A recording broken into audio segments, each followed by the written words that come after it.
if you vote for this team, if you can get them elected and let them bring in this breath of fresh air, you will be proud of it for the rest of your life. Your children will be proud of it. Your grandchildren will be proud of it. It's the honor of my life to accept your nomination for Vice President of the United States.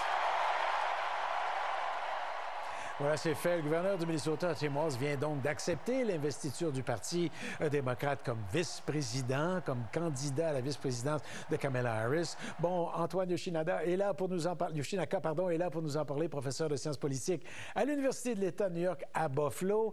Commençons tout de suite avec M. Walz, si vous voulez bien, Antoine. Je ne sais pas dans votre cas, mais on a l'impression qu'on a tous appris à le découvrir, comme beaucoup d'Américains hier soir.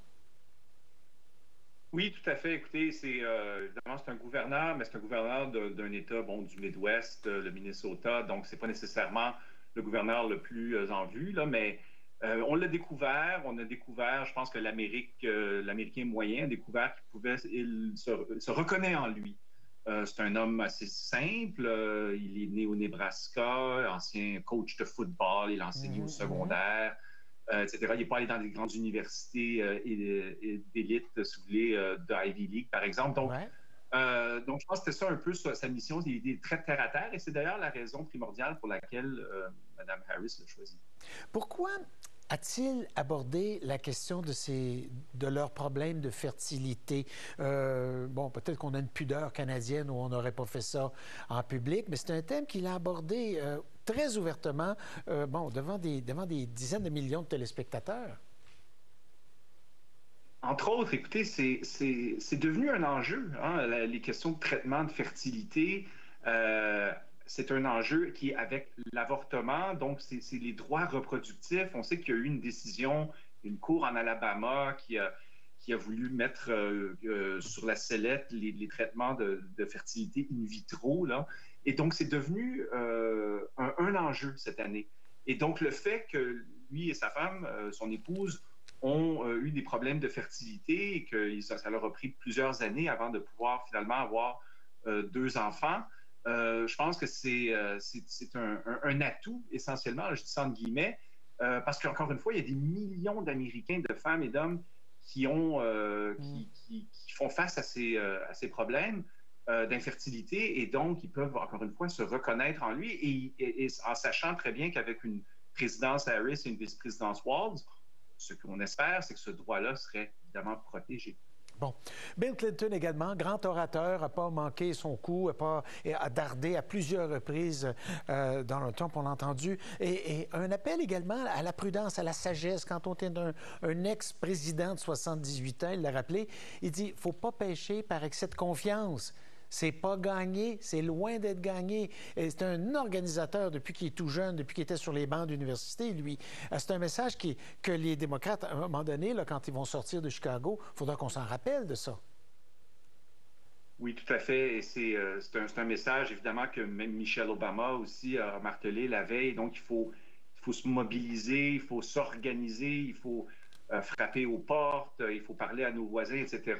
Vous savez, Bill Clinton, c'est un homme de 78 ans maintenant, mais c'est le président dans les années 90. Vous savez, c'est un peu un microcosme hier de la coalition démocrate. Vous aviez le président Clinton, donc qui représente les années 90, et vous aviez aussi des allocutions des politiciens de demain, le gouverneur du Maryland, Wes Moore, vous aviez Pete Buttigieg, le secrétaire du transport, vous aviez Josh Shapiro, gouverneur de la Pennsylvanie. Donc, c'est comme le flambeau là, intergénérationnel, si vous voulez, se passe de main en main.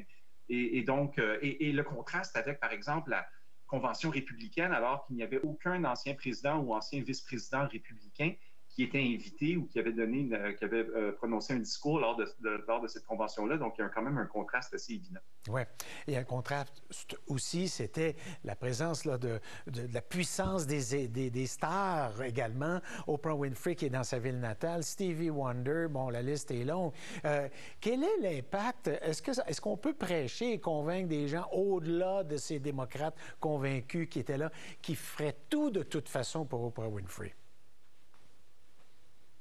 Écoutez, je pense qu'au final, ce genre de prestations, si vous voulez, des grandes vedettes qui se présentent à une convention, ça n'a pas un effet nécessairement lors du vote au mois de novembre. Ceci dit, tout est chorégraphié, si vous voulez, pour mobiliser, hein, pour l'enthousiasme, pour exciter la base, si vous voulez, et pour évidemment, dans le hall de la convention, évidemment, c'est pour exciter les gens, et donc les images qui sont retransmises à la télévision, c'est une convention qui c'est en feu, là, finalement, tout le monde était sur...